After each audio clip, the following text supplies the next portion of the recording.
Bon, je suis pas en avance, il est sorti depuis quelques temps et le tome suivant, le tome 6, arrive dans moins d'un mois. Il s'agit évidemment de Ultimate Spider-Man dans sa version Pocket. Et ouais, le succès phénoménal du moment.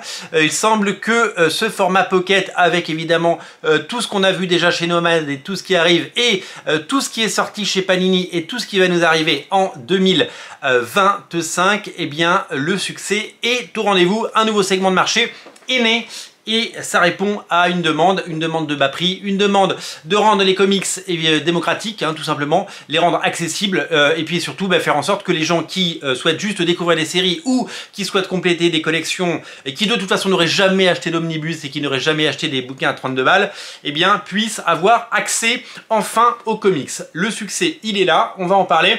Et ce tome 6, évidemment, scénarisé par Brian Michael Bendis et dessiné par Mark Bagley, tome 5, puisque le tome 6, je viens de le dire, arrive le 5 février, eh bien, le tome 5, qui s'appelle Hollywood et qui met en scène, regardez, le Docteur Octopus, eh bien, va vous régaler. Cette série, elle est de qualité, cette série, elle est super chouette, et cette série accueille, et oui, quelque chose qui avait été enlevé de la série principale, et c'est ça qui est formidable, c'est que vous allez pouvoir retrouver la série Ultimate 6. Et oui, la série Ultimate 6 n'a pas été écartée et publiée ailleurs, comme ça a été le cas dans les omnibus, parce qu'elle a été publiée, vous le savez, dans eh bien, le Compagnon, le Ultimate Spider-Man Compagnon, sorti il y a maintenant quelques temps.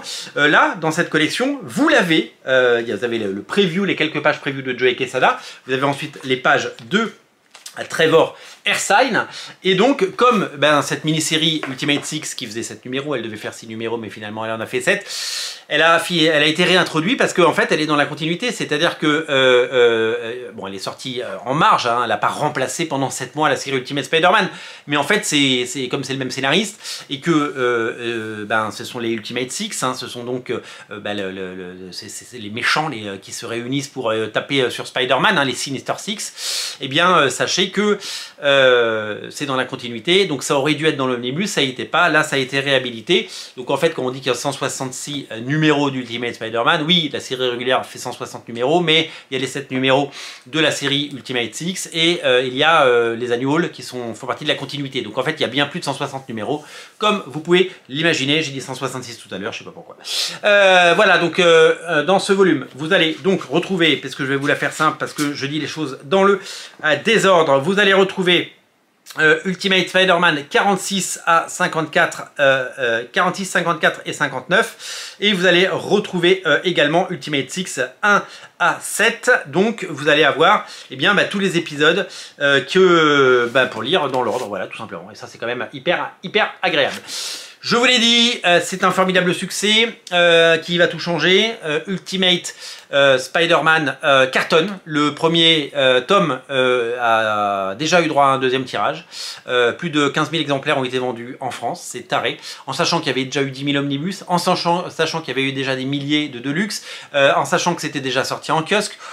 Donc autant vous dire que des lecteurs de Ultimate Spider-Man de Bendis et Bagley, ça se compte en dizaines de milliers, pour pas dire plus de 50 000 c'est sûr.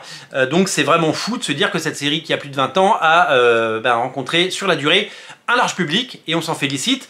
Et puis ça nous prouve aussi que faire des séries régulières, donc des séries à suivre en 11 tomes, en prévoyant dès le départ qu'il va y avoir 11 tomes, en prévenant les clients et en les faisant venir et revenir en boutique, vous créez un rendez-vous, donc vous créez une habitude de consommation, donc vous créez peut-être des nouveaux clients, et donc ça marche. Et donc Urban, qui semblait avoir abandonné un petit peu la collection Nomade en 2024, revient en force en 2025. Il y a déjà 2 salves qui sont prévues sur le début d'année. Et puis Panini passe la seconde, parce qu'il n'y aura pas 4 salves cette année mais au moins 5, et donc on va avoir énormément de titres avec un doux mélange de séries à suivre et de classiques, des séries comme Old Man Logan, des séries comme Spider-Man par Straczynski, des séries comme Daredevil, des classiques Daredevil par Frank Miller et David Mazzucchelli notamment.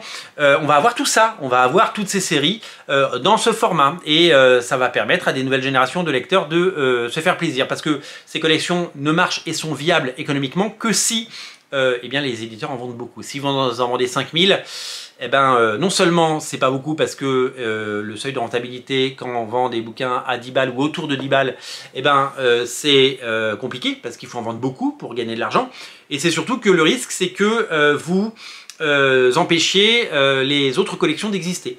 Mais comme ça n'existe plus en deluxe, ça n'existe plus du tout en deluxe même, ça n'existe plus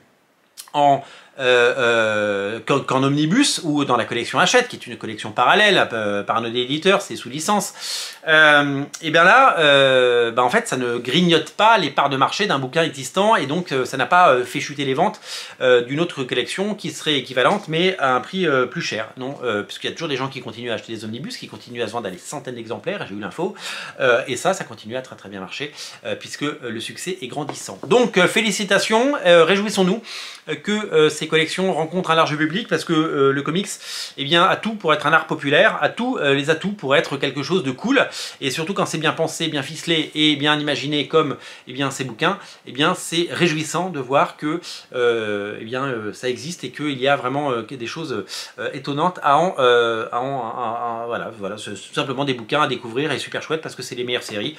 Et sortir ces meilleures séries sans tuer son catalogue, eh bien, c'est la force de cette collection et on se réjouit que Urban ait décidé de remettre un coup sur cette collection parce que il y a des places à prendre, les libraires sont contents, les clients sont contents, donc tout le monde est content. Donc quand tout le monde est content, on continue. Voilà, c'est disponible partout, vous le trouverez sans vraiment faire d'efforts. Continuez à vous régaler, continuez à faire de cette série un succès phénoménal et on se retrouve pour la sortie du numéro 6. Et je ne perds pas espoir de le faire lire à mes enfants, bien entendu. J'essaye, je les pose négligemment sur la table et je ne les prenne pas en main. Je deviens fou. Salut!